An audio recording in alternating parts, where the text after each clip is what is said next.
Well, this is truly an honor to be a recipient of the Harold W. McGraw Jr. Prize in Education. And a deep thanks to Terry McGraw, Sue McGraw, and the rest of the very large McGraw clan. So large that when you look it up on the Wikipedia, there's so many McGraws, it's hard to keep them straight. But I've been learning. I may need to take a class in order to get it totally straight. So all of us have read McGraw-Hill books, right? I've probably invested the donation in McGraw-Hill books. But in addition to the books, they have been a leader in the transformation from print to digital media. And that's extraordinary.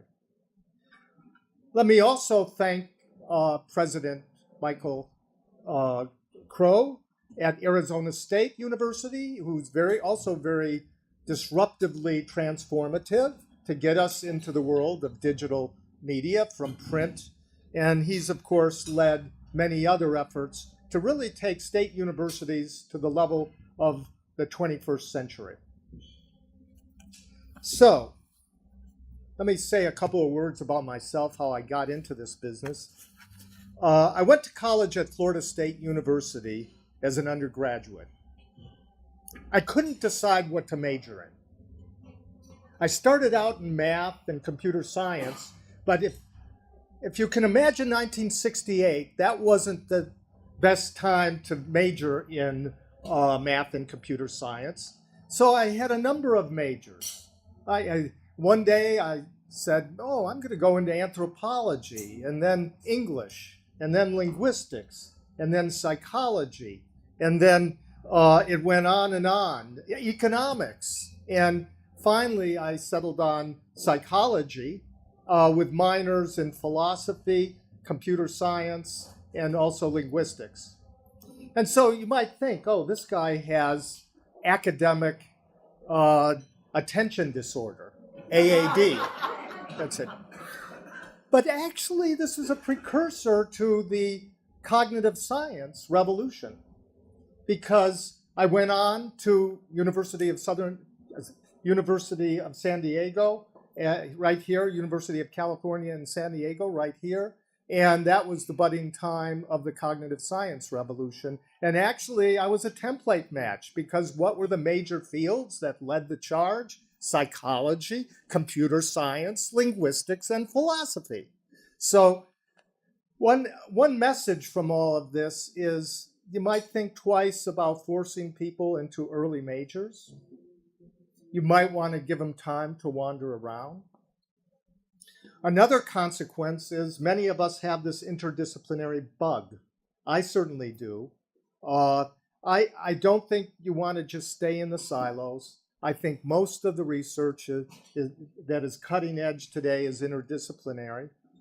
And that led me to co-found the Institute for Intelligent Systems at University of Memphis, where you get people from different fields all working on projects together from different angles, making things, building things, and have that interdisciplinary spirit. Learning sciences has that. If somebody asks you what is learning sciences, well, it's interdisciplinary. But it also has intersection with practice, where you find out what teachers do and educators do to help change the science. So it's science-based, but also practice-informed. And so that's what learning science is all about. So what do I do in learning sciences? A lot between cold cognition and human emotions, because emotions play an important role in learning as well as cold cognition. And so let me just give you two examples, because you don't want to be here for too much longer. So the first is, how do people comprehend text and digital media at deeper levels? Deep learning involves systems thinking, causal analyses, simulations, reasoning, problem solving, constructing mental models. Shallow learning is just memorizing facts and rules.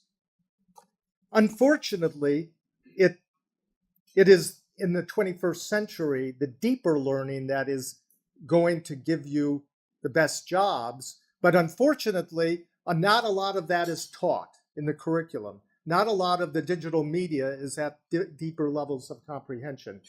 We have a whole enterprise, a cottage industry of shallow learning, but we need to tackle the deep learning, and that's what's consumed a lot of my interest over the years. So at one point in time, I performed experiments like on inferences. How do people make inferences when they construct a story? And I also collected eye movements, all these experiments on how it works, and I still do that to some extent.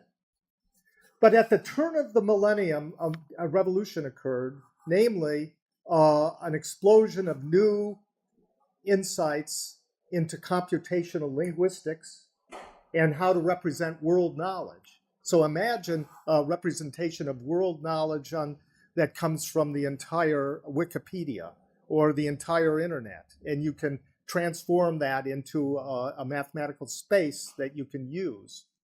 And so in the recent years, what I've been doing is conducting studies on automatic analysis of text. And so we have a system called Cometrics that analyzes texts on many levels, from words to syntax to cohesion to genre. And you can use it. If you do cometrics.com for free, you can get on there. You can analyze your own writing. You can analyze speeches of presidents. You can analyze various people in literature. And what that did is provided a tool for everybody to try to analyze language using modern computational linguistics methods. So that was the first major interest. So you're almost done. The second is I wanted to understand how tutoring helps people to have deeper learning. Tutoring is one of the best ways to learn deep knowledge. For millennia, for many millennia, people learned whatever skills or crafts through the apprenticeship method, where you one-on-one worked with the master, and a lot of that was through conversations and pointing to the external environment. And that's how learning has occurred for many millennia. And actually, this whole notion of classroom teaching like 30 people listening to one lecture, that's a great way to provide shallow learning. So that's what you're getting tonight, a lot of shallow learning. Okay. But that's not going to help you with deep learning. You need that interactivity, that conversation, the back and forth. And so what we did is analyzed a lot of human tutors, hundreds of hours of human tutoring, both good tutors and not so good tutors. And we extracted discourse patterns from them that might help people learn. And what did we discover? You can put a lot of that on a computer. And so we built AutoTutor. It is a system that helps people learn by holding a conversation in natural language. So you go to the computer, the internet, and you have a talking head interacting with you. Sometimes you have two talking heads interacting with you. You can get two talking heads arguing with each other and then turning to you to help figure out how to resolve the conflict. And I love conflict in these where you're put into cognitive disequilibrium, where you can get confused, but that's what makes you think at a deeper level. And it's not until you shake up the mind in order to think and reason and problem solve that you get this deeper learning very often. So we built AutoTutor on all sorts of topics. We have computer literacy, physics, biology, scientific methods, electronics, research ethics, mathematics, and comprehension strategies. And many of these projects, if my colleague to the right here, Shengyan Hu, has helped me through all of those projects. So if you can't find me, see Shengyan. Okay. So one of the findings we found is the AutoTutor, if you look at learning gains at a deeper level, not shallow learning, but deeper learning, learning gains with AutoTutor was the same as a human tutor, which is better than reading text for an equivalent amount of time, which is equal to doing nothing. So you don't get deep knowledge from reading texts. You have to have that interactivity.